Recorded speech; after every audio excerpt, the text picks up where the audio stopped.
¿Qué tal? Buenos días. Uno de los temas más importantes que realizan los trabajadores de alto riesgo es el trabajo con riesgo eléctrico. Si deseas conocer las metodologías de control como el bloqueo y etiquetado y las 5 reglas de oro para evitar el contacto eléctrico, pues quédate con nosotros. Acompáñanos. A modo de introducción vamos a ver este video. Las imágenes son aterradoras. Un jovencito camina en medio de una inundación y toca un poste de alumbrado público, recibiendo una descarga eléctrica. Uno de sus compañeros de la escuela secundaria se da cuenta y corre para auxiliarlo, pero también toca el poste y cae fulminado. Un tercer estudiante también se acerca para ayudar y lamentablemente corre con la misma suerte. Stephanie Garza es la joven que aparece en el video. Observa la escena y desesperada acude para ayudarlos. Hoy su padre nos contó que está sedada, pues la escena que vio la tiene deprimida. ¿Cree que su hija fue una heroína en este caso? Sí, cómo no. Sí, expuso su vida por salvar vidas.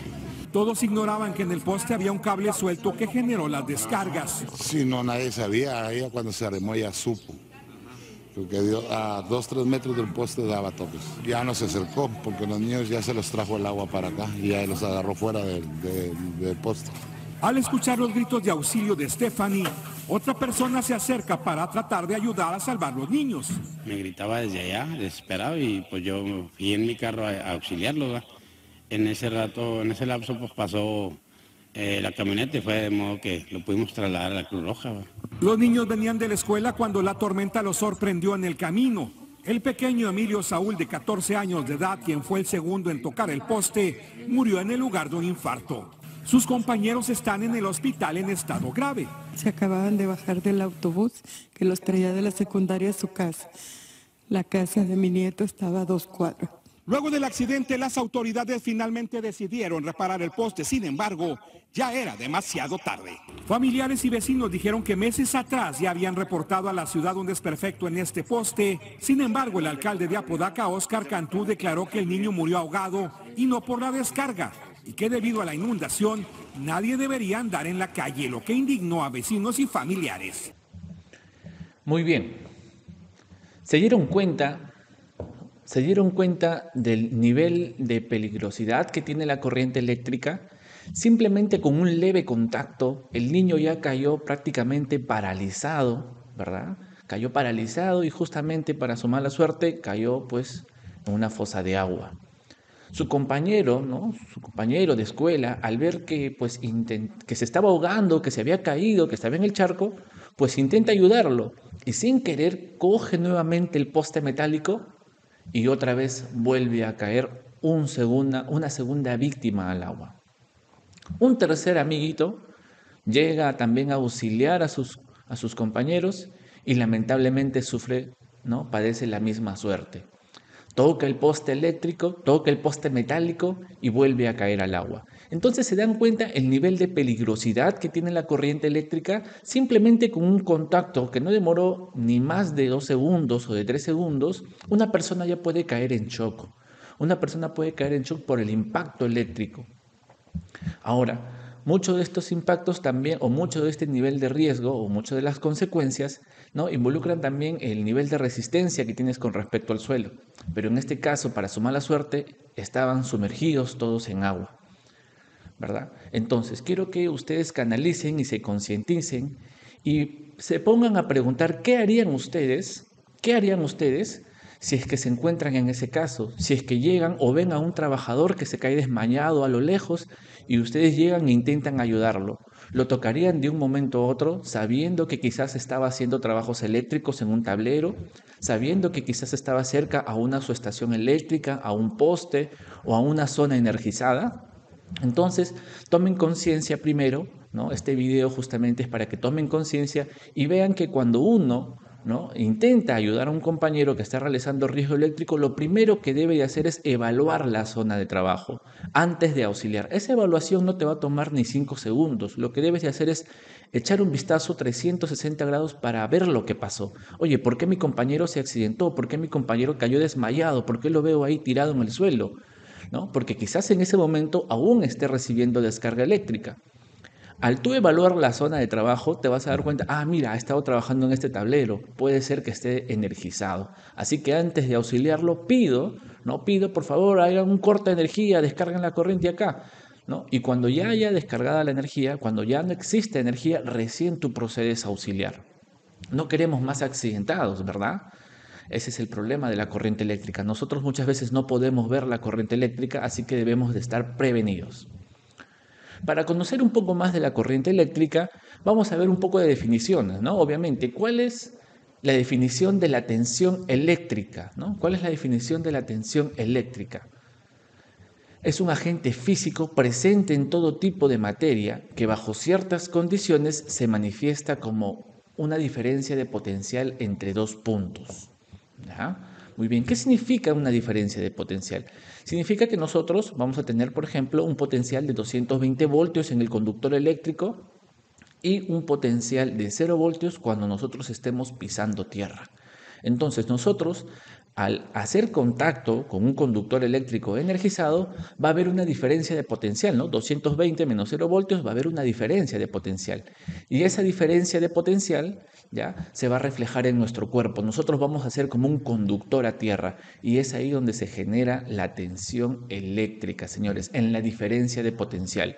No sé si ustedes habrán visto quizás algunos pajaritos, algunas aves, ¿no? Se paran encima de un conductor desnudo energizado y no les pasa nada, no les pasa corriente. ¿Y eso es por qué? Porque no hay diferencia de potencial. Las dos patitas del pajarito están sobre la misma tensión, que es 220 voltios, y por eso al pajarito no le pasa corriente.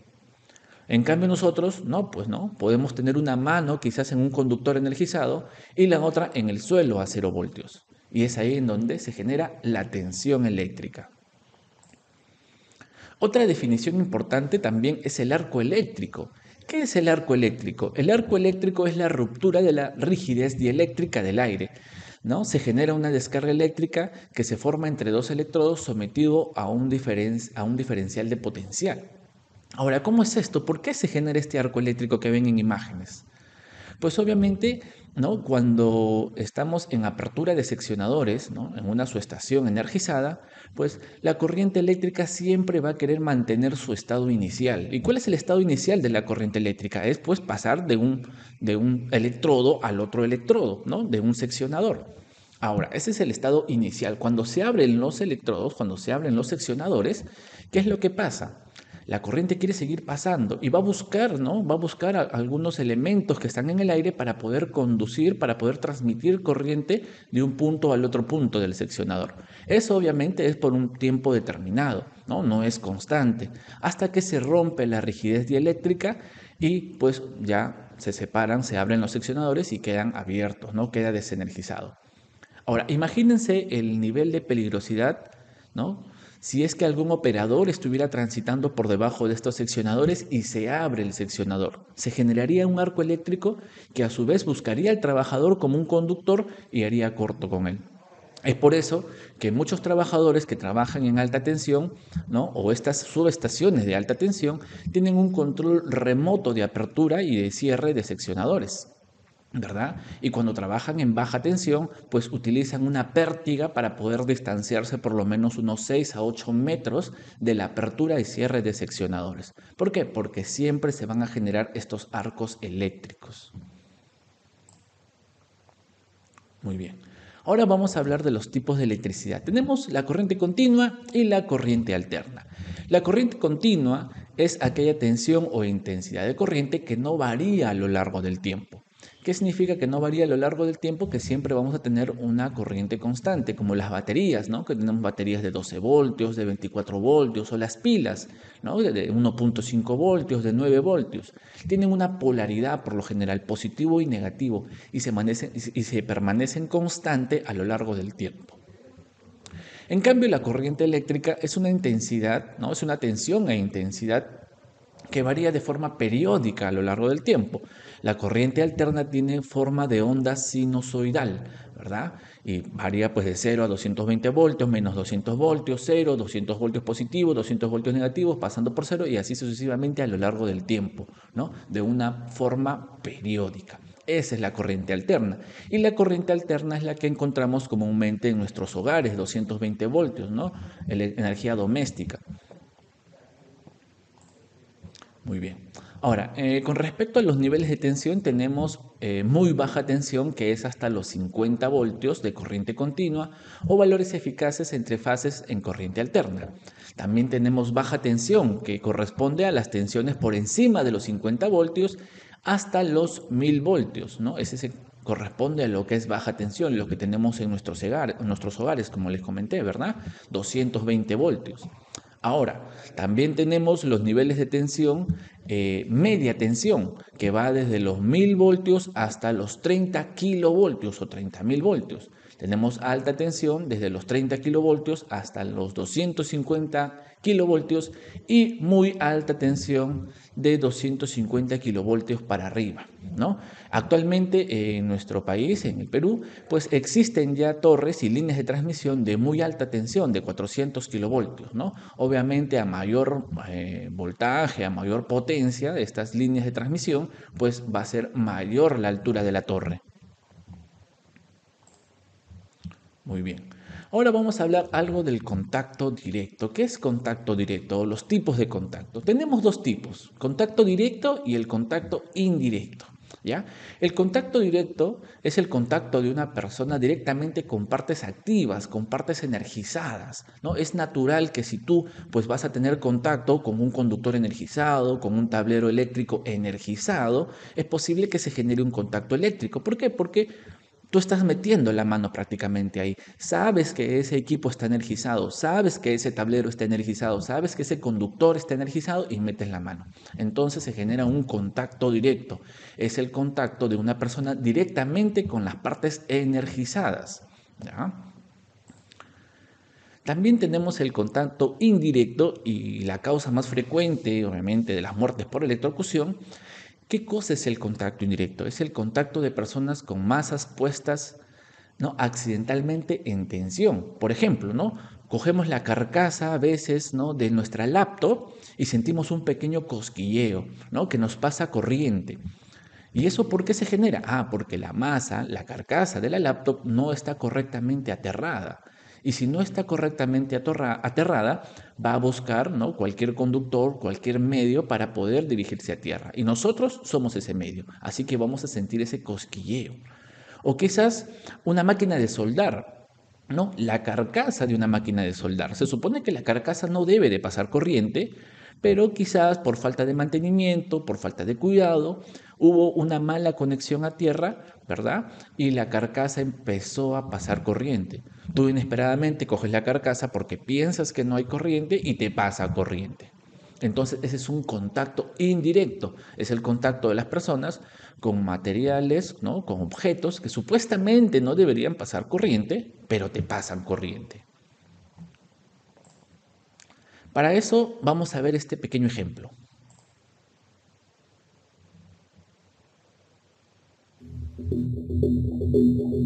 Quiero que miren atentamente el video, ¿no? Tenemos un trabajador que va a lavar una moto lineal con una hidrolavadora, coge una manguera, la mete en un balde con agua y después coge la pistola de la hidrolavadora.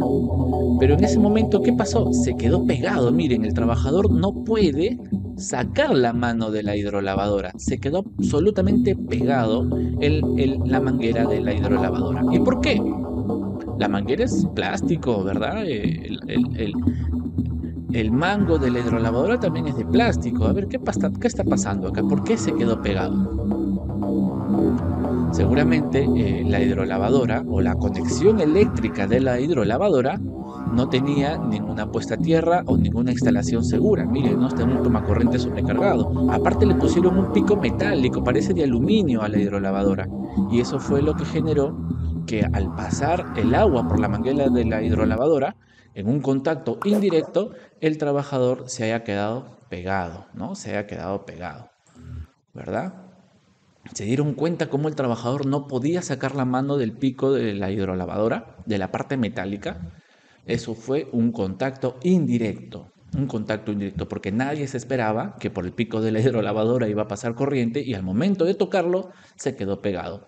Ahora, ¿qué intensidad habrá pasado por ese pico de la hidrolavadora para que la tetanización, ¿no?, de los músculos de esa persona no logre abrir la mano de manera voluntaria, ¿no?, y se quede pegado por más de, creo que 10 segundos o no sé cuánto tiempo? Para eso necesitamos conocer un poco de la ley de Ohm, ¿no? ¿Qué es la ley de Ohm? La intensidad de la corriente circulante por un circuito eléctrico es proporcional a la diferencia de potencia aplicado e inversamente proporcional a la resistencia que se opone al paso de la corriente. Ingeniero, ¿cómo se come? ¿Qué es eso? En otras palabras, pues voltaje es igual a resistencia por intensidad, ¿no? El voltaje es la fuente, la intensidad de corriente es la corriente que circula por el circuito eléctrico y la resistencia es lo que se opone al paso de la corriente. Ahora, podemos tener un ejemplo de contacto directo, ¿no? Supongamos que nosotros tenemos contacto con un conductor, no sé, energizado, con un tablero, ¿no?, energizado, con un tomacorriente energizado. Queremos saber cuánto es la corriente que nos pasa, ¿no? Sabemos que el voltaje promedio, ¿no?, en baja tensión es 230 voltios, ¿no? La resistencia que nuestro cuerpo tiene, que un adulto tiene, es aproximadamente 3000 ohmios. Entonces, si queremos conocer la corriente, ¿qué es lo que debemos de hacer? Dividimos voltaje sobre resistencia. Listo, 230 entre 3000 ohmios me sale 0.076 amperios. O sea, en otras palabras, 76 miliamperios. Ahora, ¿esos 76 miliamperios serán suficientes para matar a alguien? ¿Serán suficientes para producir esa tetanización en la mano del trabajador y que no pueda abrirla de manera voluntaria? Vamos a analizarlo más adelante. Ahora, quiero que vean el caso en un tema, por ejemplo, de contacto indirecto, en donde inclusive estamos usando zapatos dieléctricos, ¿no?, zapatos aislantes de la corriente eléctrica. Sabemos que el voltaje ya es de 230 voltios, ¿verdad? Una conexión doméstica. La resistencia del cuerpo humano es aproximadamente 3000 ohmios. 5 ohmios vamos a sumarle porque es un contacto indirecto y es la resistencia quizás de la carcasa que hemos tocado, que supuestamente no debe de pasar corriente. Y 25.000 ohmios es la resistencia del zapato dieléctrico. Obviamente, miren, incrementa bastante la resistencia al paso de la corriente. Bueno, pero vamos a ver, ¿no?, ¿qué pasa si dividimos voltaje sobre resistencia? Voltaje 230 voltios, resistencia sería la sumatoria de todas las resistencias. 5 ohmios, que es de la carcasa, 3000 ohmios, que es de nuestro cuerpo, y 25.000 ohmios, que es del zapato dieléctrico. Sumamos todo, dividimos, me sale 0.0092 amperios. En otras palabras, 9.2 miliamperios. Ahora, ¿estos 9.2 miliamperios acaso es cero? Si bien es cierto, es una cantidad muy pequeña, pero para la corriente eléctrica o para nuestro cuerpo, sentir 9,2 miliamperios ya es bastante, chicos. Ya, en el ejemplo anterior salió 76 miliamperios. Eso es lo que te pasaría si te coges, ¿no?, si coges o tienes un contacto directo con un conductor energizado.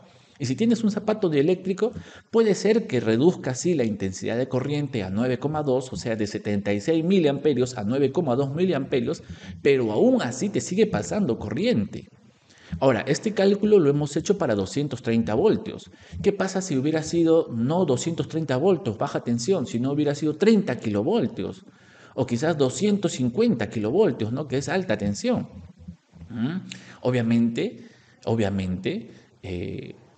vamos a percibir, ¿no?, una corriente eléctrica en nuestro cuerpo a pesar de que estemos usando un zapato dieléctrico. El zapato dieléctrico no implica que ya no nos va a pasar corriente y podemos coger cualquier conductor energizado y no me pasa nada. No, claro que no, señores. El zapato dieléctrico lo único que hace es reducir la intensidad de la corriente, pero aún así te sigue pasando corriente. Ahora, esta reducción del paso de la corriente implicaría que tengas menos consecuencias, ¿no? Como por ejemplo, si no tienes zapato eléctrico, te vas a quedar pegado, ¿no?, por la tetanización de la corriente eléctrica que se genera, pues, en nuestro cuerpo. Con el zapato eléctrico te va a pasar corriente, pero puedes tener la suerte de quizás no sea tan fuerte y logres soltar el conductor, logres soltar la parte energizada y puedas retirarte a tiempo. Recuerda que también más tiempo en contacto eléctrico, las consecuencias son mayores. Muy bien.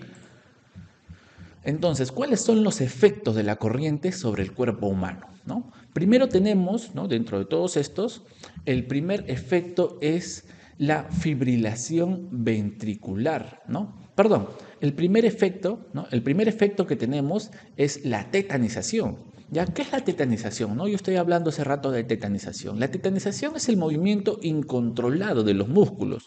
Nosotros supuestamente estamos cogiendo algo y al sentir la corriente eléctrica vamos a querer soltarlo. Pero como estamos tetanizados, nuestro puño se cierra y al final pues no vamos a soltar la corriente eléctrica. Esa es la tetanización, es un movimiento incontrolado de los músculos. En algunas personas quizás se ponen tiesas y se quedan así. Es porque no pueden controlar el movimiento de sus músculos. Ese es el primer efecto, la tetanización. Después que nos sucede la tetanización, viene lo que es la electrización. Pues, ¿no? ¿Qué es la electrización? La persona forma parte del circuito eléctrico, ¿no? Nosotros formamos parte de todo el circuito.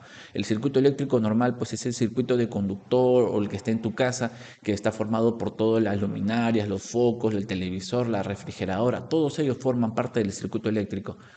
Pero cuando tú coges, viene la electrización y formas parte del circuito eléctrico. Después viene la tetanización y después, si sigues manteniendo contacto, ¿no?, eléctrico, pues va a empezar la asfixia, ¿no? Obviamente, nosotros conocemos que ¿por qué podemos respirar? Porque tenemos un músculo abajo, ¿no?, más o menos a la altura del abdomen, que se llama diafragma. Si nosotros queremos inhalar, ¿no?, empujamos el diafragma. Si queremos exhalar, ¿no?, entonces expandimos el diafragma. Pero ¿qué pasa cuando nos pasa corriente? Obviamente vamos a estar bajo un efecto de tetanización y tampoco vamos a poder controlar ese músculo que es el diafragma. Y al no poder controlarlo, al ponernos duros, tiesos, obviamente en un lapso de tiempo prudente, quizás unos 4 segundos, unos 5 segundos, nos va a empezar a faltar el oxígeno. Nos vamos a asfixiar porque no vamos a poder respirar.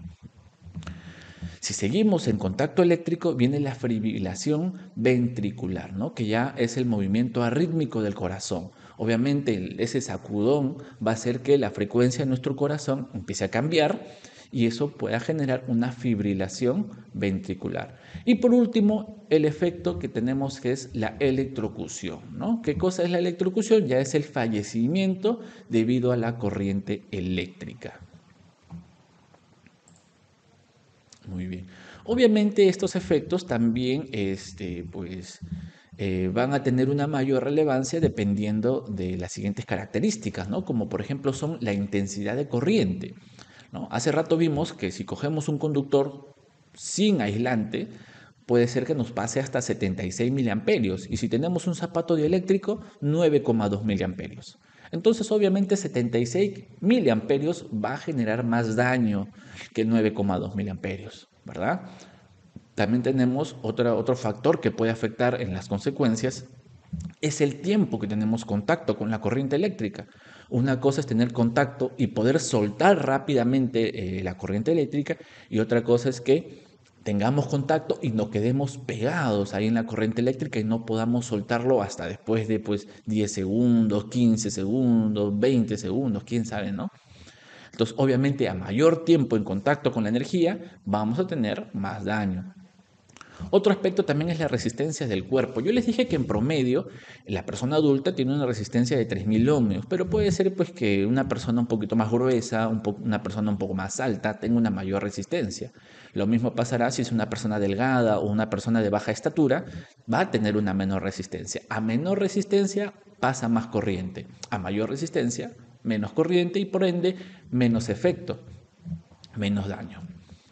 Otro factor que puede afectar, ¿no?, a nuestro cuerpo o las consecuencias de la corriente eléctrica es la trayectoria de recorrido.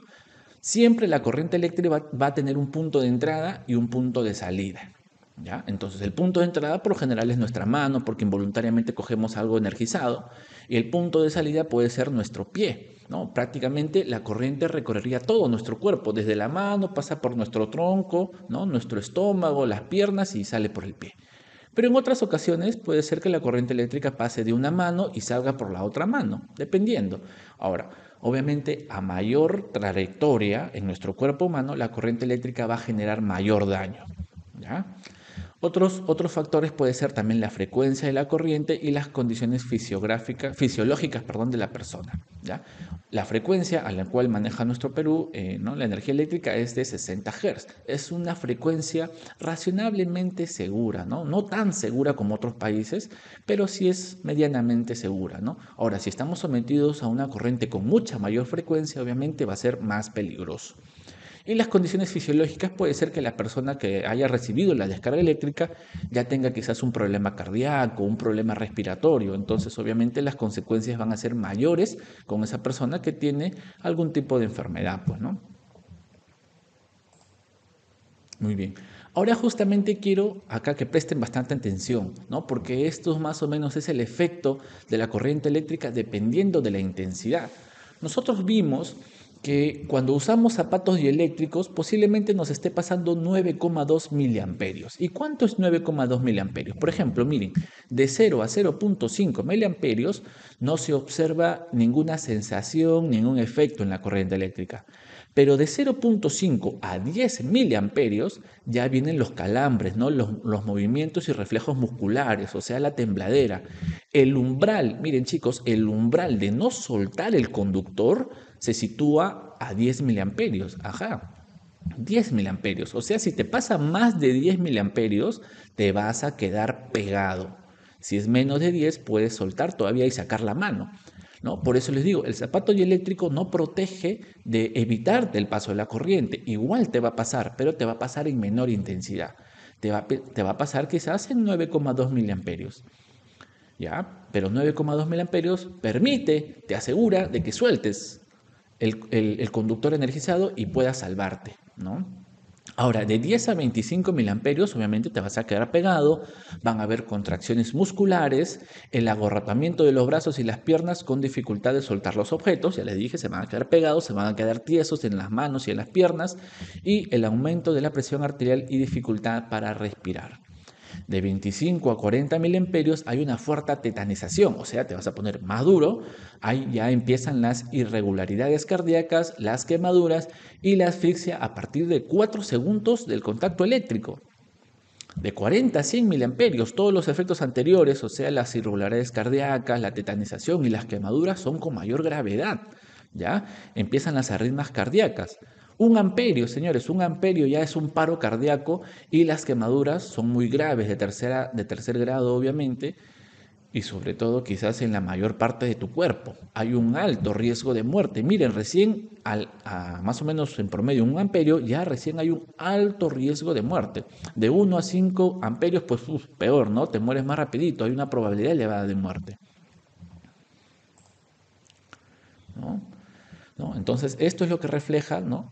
Más o menos, miren, en la zona número 1, de 0 a 0,5 miliamperios, es la zona de percepción. De 0,5 a prácticamente 20 o 30 miliamperios, perdón, ya empiezas a sentir malestar, dolor, las contracciones musculares empiezan después de los 30 miliamperios y a partir de 500 miliamperios pues ya empieza pues los efectos irreversibles como son quemaduras de tercer grado, problemas cardiorrespiratorios, paros cardíacos, ¿verdad? Obviamente también todo eso va a estar en función al tiempo de duración que estés en contacto con la corriente.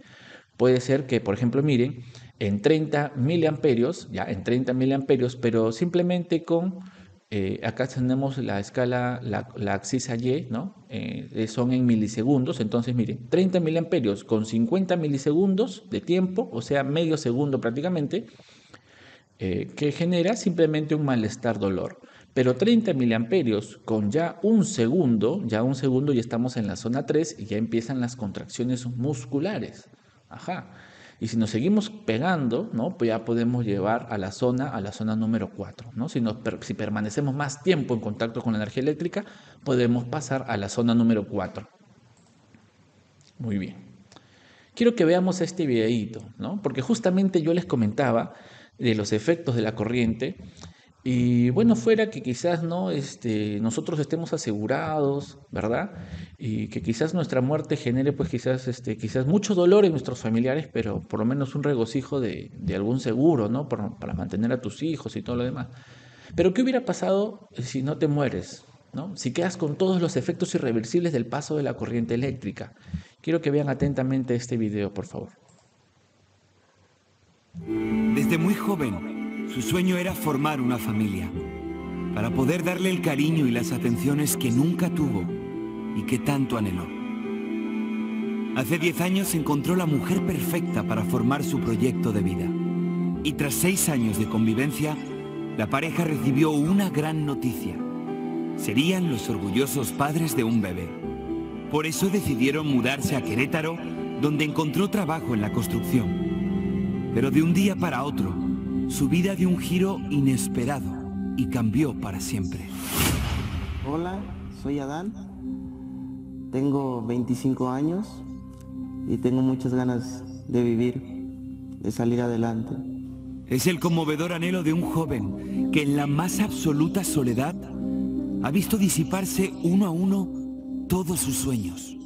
Su desgracia comenzó un 30 de agosto del año 2017. Pues llegué como todos los días al trabajo. Estaba colocando lo que es loseta en la tercera planta de una verdulería llamada El Paraíso. En lo que es la parte de arriba del techo de la casa, pues se hacía como un pozo, un charco. Pues desgraciadamente yo cuando pisé el charco, un cable de alta tensión de 6.600 watts me jaló. Después de los 3 pisos caí a la banqueta. Tuve lo que es 4 paros cardíacos. Ahí me amputaron las 2 piernas.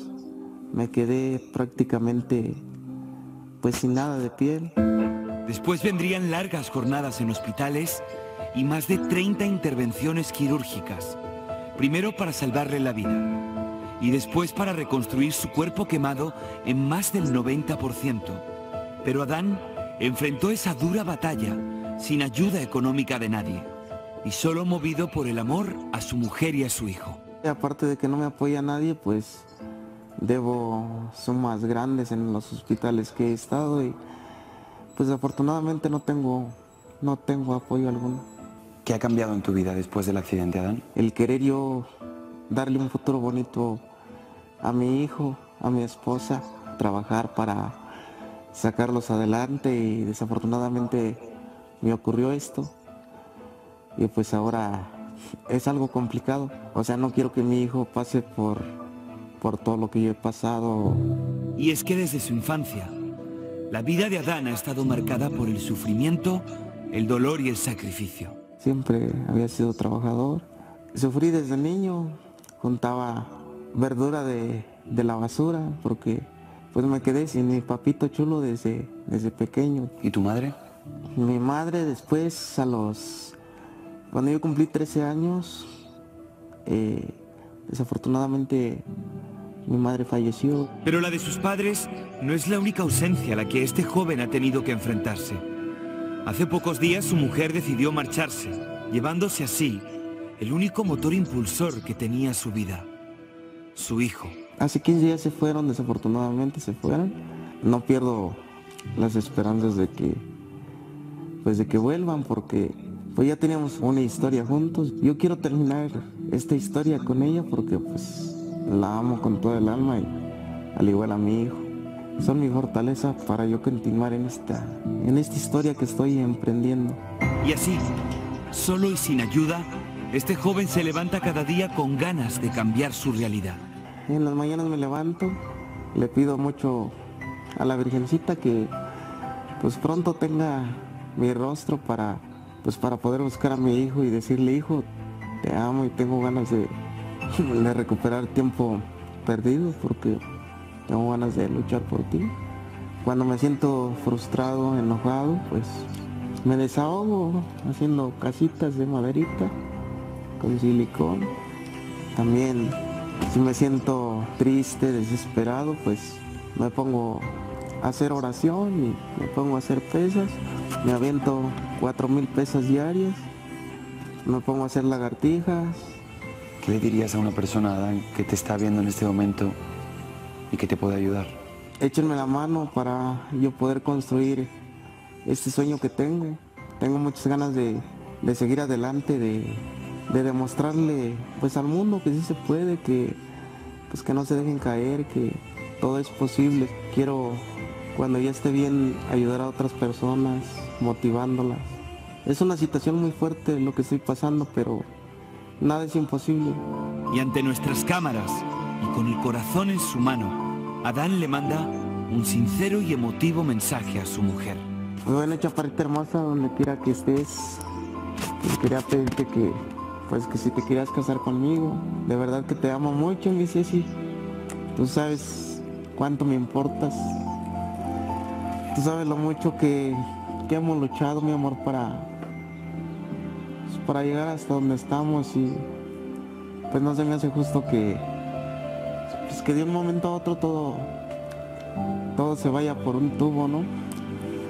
Te amo con todo el alma, al igual que a mi hijo. Los amo a los dos, y no saben cuánto los extraño, chaparros. Pues este es Adán. La verdad que es estremecedor su mensaje porque Bueno, se dieron cuenta, señores, el nivel de la peligrosidad de la corriente eléctrica, ¿no? Adán, siendo una persona joven, 24 años, y ni siquiera estaba haciendo un trabajo eléctrico, estaba haciendo ¿no? una instalación de loza en el cuarto piso, tercer piso, creo que de una verdulería, y justamente había un charco de agua, seguramente el día anterior había llovido. ¿Y qué pasó? Él no consideró, no dijo, no, no creo que me pase nada, pisó el charco de agua como si nada, y el charco de agua sirvió como conductor de la corriente eléctrica. Se generó un contacto indirecto que estaba siendo generado por un cable de alta tensión que estaba cerca a la verdulería. Señores, ¿qué pasa? Muchas veces las casas, ¿no? construyen ¿no? en su lote normal, ¿no? en el área respectiva, y cuando hacen un segundo piso le ganan un pequeño balcón a la pista, ¿verdad? A la vereda, ¿no? Tienen un pequeño voladizo.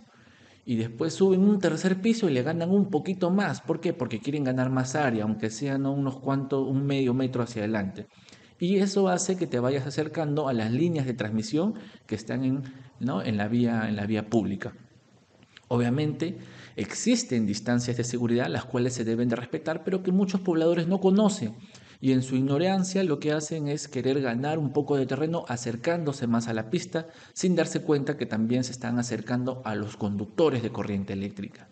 Esos conductores no es necesario que tengas que tener contacto con ellos, simplemente con acercarte o pasar la distancia, superar la distancia de seguridad, están generando un campo magnético y ese campo magnético puede energizar, ¿no? Energizar el agua, energizar las columnas, ¿no? de la casa, y a su vez cuando alguien pisa quizás o tiene contacto con el agua o con las columnas de la casa, pues genera un contacto indirecto.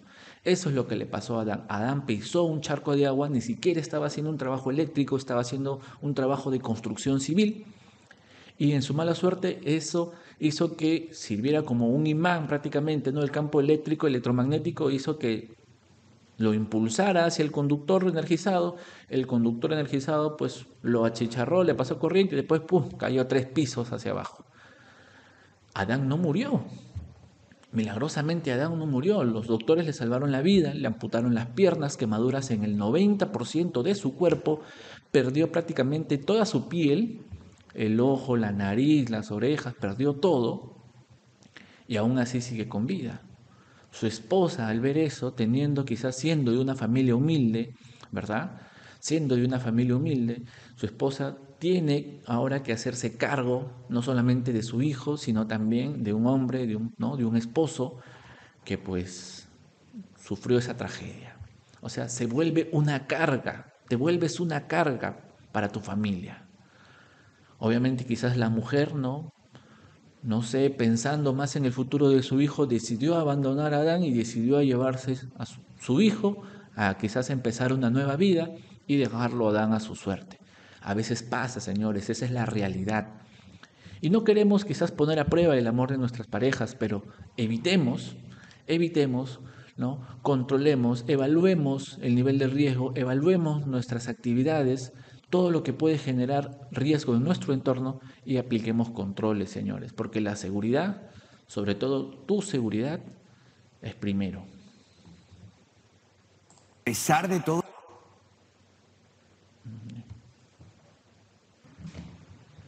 Muy bien, ahora vamos a hablar acerca de las distancias mínimas de seguridad, ¿no? Como habrán visto en el video, Adán justamente estaba en el techo de una verdulería y pues el charco que estaba en el techo, pues hizo que se generara un contacto indirecto y lo pues acercara más al conductor eléctrico como si fuera un imán, ¿verdad? ¿Y todo por qué? Por el campo electromagnético. Por eso hay distancias mínimas de seguridad para no acercarnos a esos campos electromagnéticos que al final nos pueden atraer como si fuéramos imanes, como si fuéramos metales hacia un imán. Para eso tenemos, por ejemplo, las distancias de seguridad que están establecidas por el Código Nacional de Electricidad y Suministro. Por ejemplo, una distancia vertical, ¿no? Para lo que es media tensión es de 4 metros y para baja tensión es de 3 metros. O sea, si estamos trabajando bajo un conductor de baja tensión, debemos de por lo menos estar a 3 metros a más de distancia de ese conductor. Y si estamos trabajando, pues que así como en la verdulería, ¿no? De Adán arriba, en el techo, ¿no? Una distancia horizontal sería, pues, para media tensión, 2.5 metros y para baja tensión, 1 metro.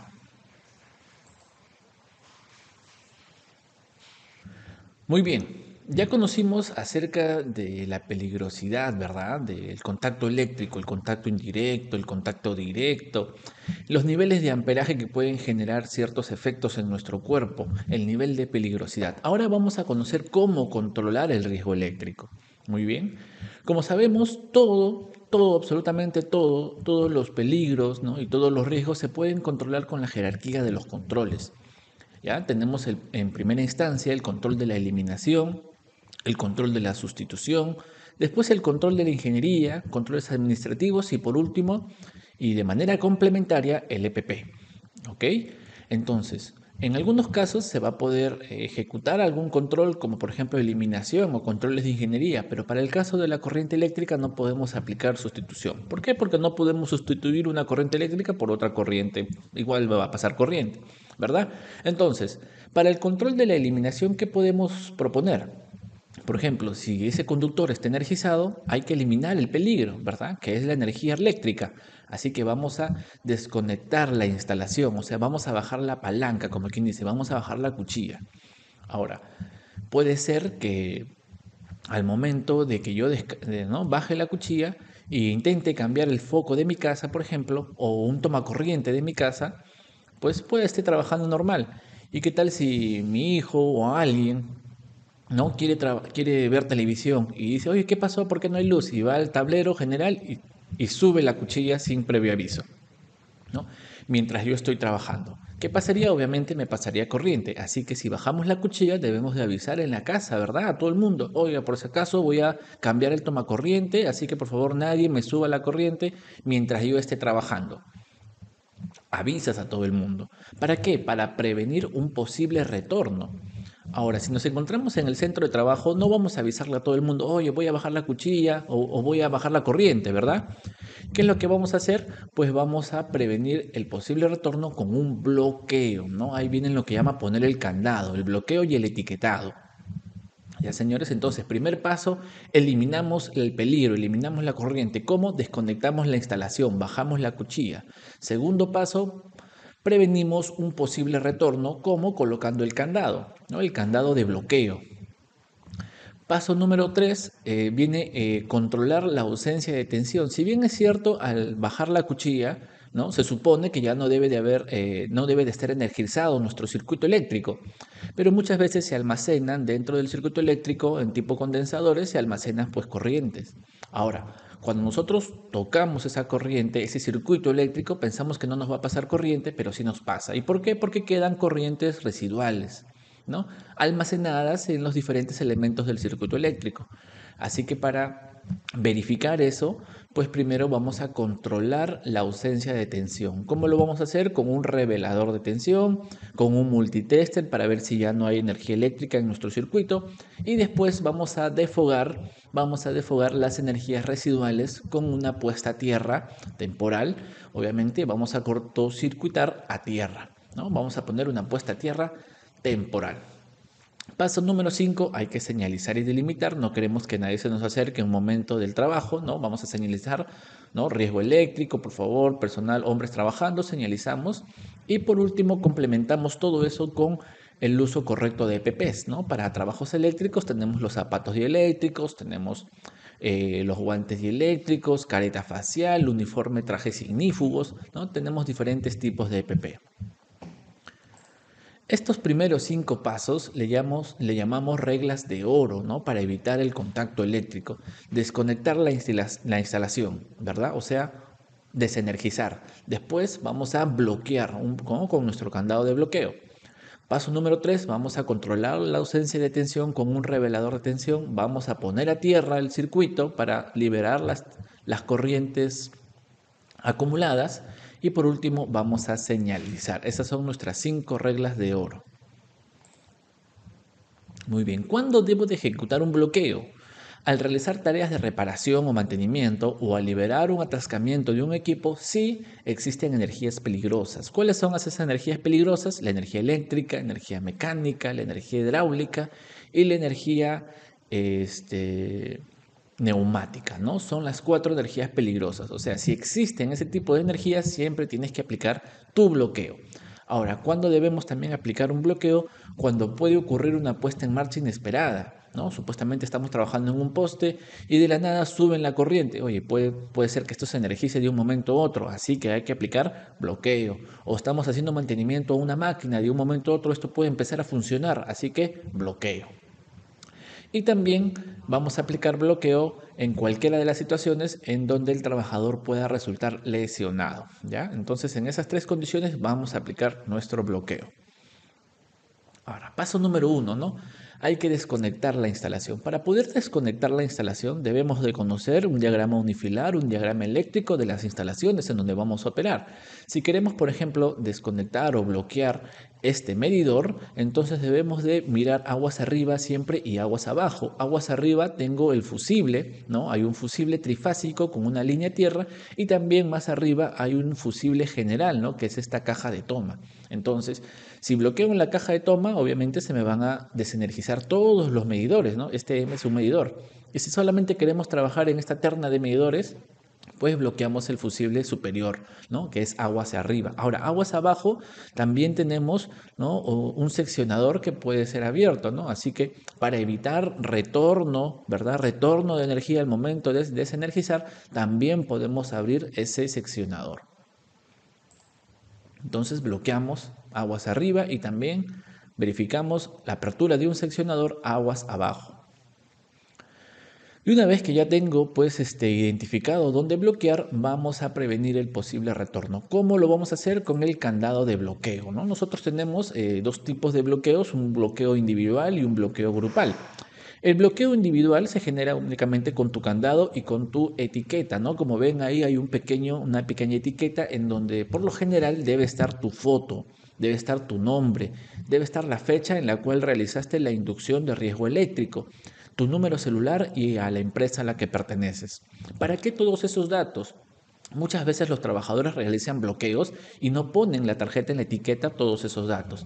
Y cuando alguien va a verificar por qué se ha bloqueado la energía, a veces encuentra un candado simple y dice, oye, ¿y quién está bloqueando? Quiero saber a qué hora termina de bloquear. ¿Por qué? Porque yo necesito que empiece a operar la máquina tal o la otra máquina de aquí.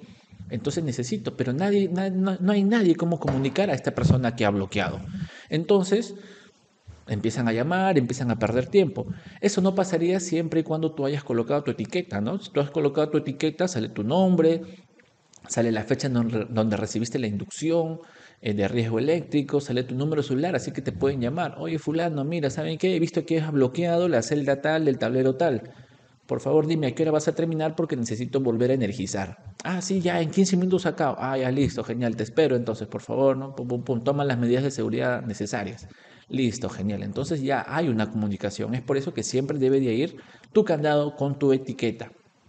Ahora, para el caso del bloqueo grupal, ¿no? Cuando ya una cuadrilla empieza a trabajar, quizás a hacer un mantenimiento a una subestación eléctrica y entran pues varios trabajadores, todos los trabajadores, ya lo que se hace, ¿no?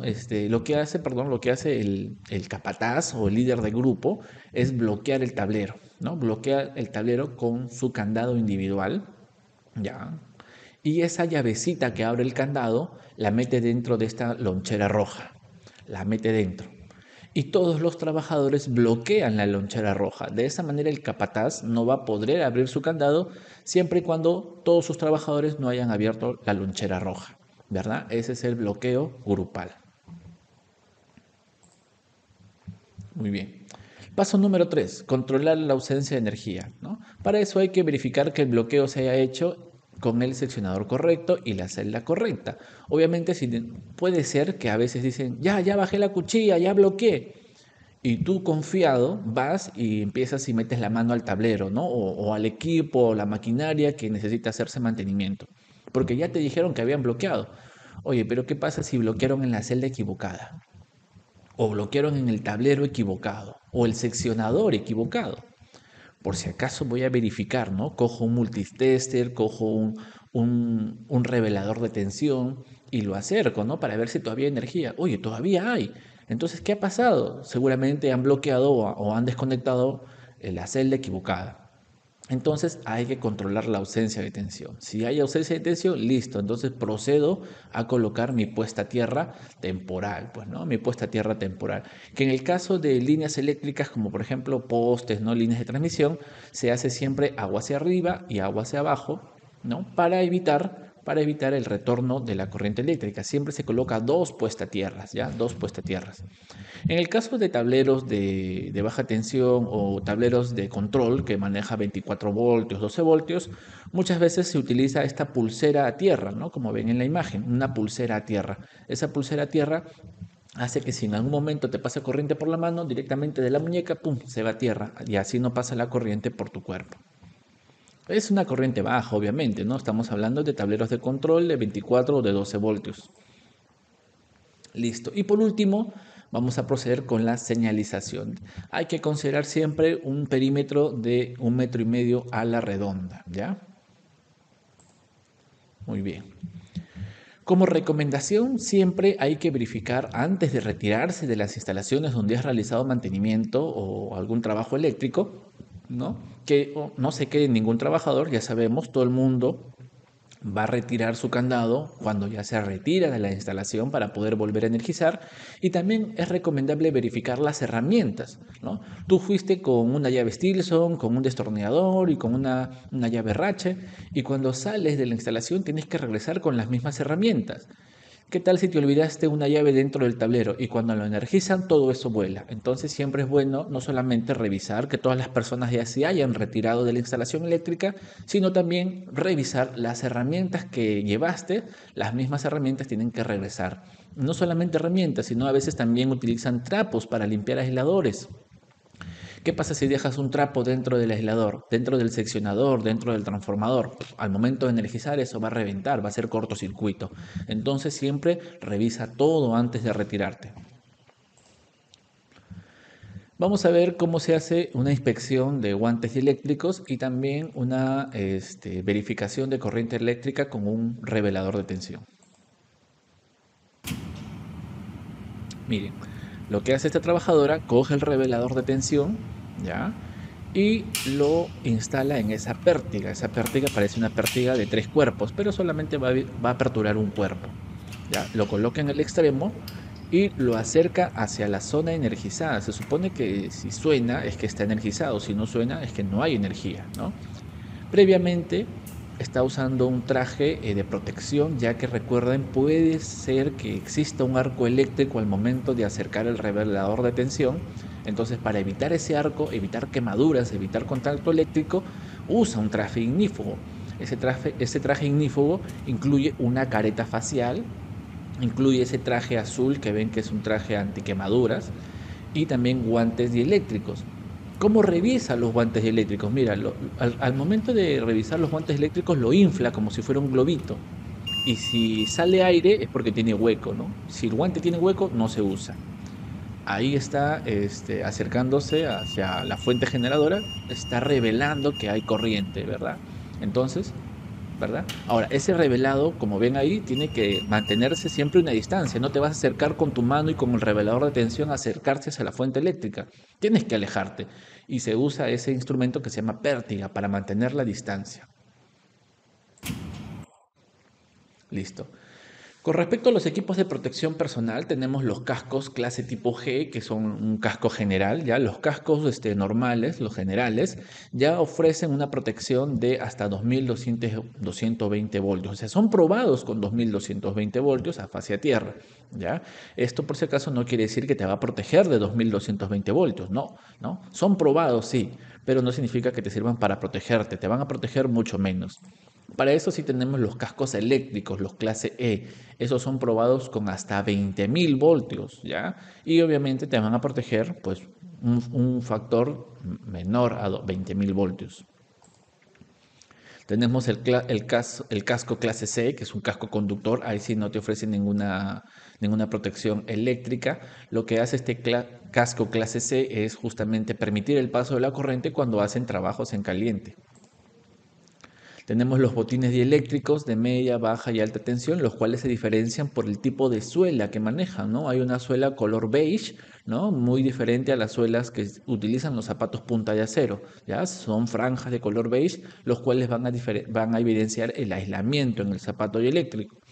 Y también tenemos nuestros guantes dieléctricos que, dependiendo del color, van a soportar el nivel de tensión. El mayor nivel de tensión que puede soportar un guante dieléctrico es hasta 54.000 voltios en DC y 36.000 voltios en AC, o sea, en corriente alterna. Y es el guante color naranja. Listo, ¿no? Tenemos también la pértiga, el revelador de tensión y la tierra temporal. Esos son nuestros equipos de protección personal. Bueno, chicos, espero que les haya gustado y que hayan aclarado sus dudas con respecto al riesgo eléctrico. Muchas gracias.